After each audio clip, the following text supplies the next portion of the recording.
This is my custom Willy Wonka minifigure as suggested by my viewer Manhole Studios.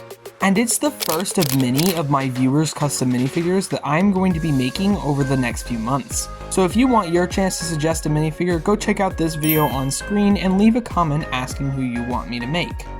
But let's get straight into this figure. It uses the body and the legs of the Joker minifigure from the Lego Batman movie to create his iconic purple suit and tie.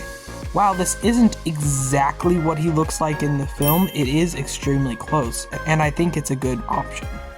The face used here is Newt Scamander from Fantastic Beasts, a sub-theme of Harry Potter.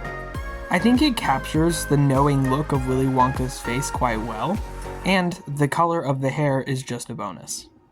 Now what you've all been waiting for, the hat. This hat was made through a long and grueling process.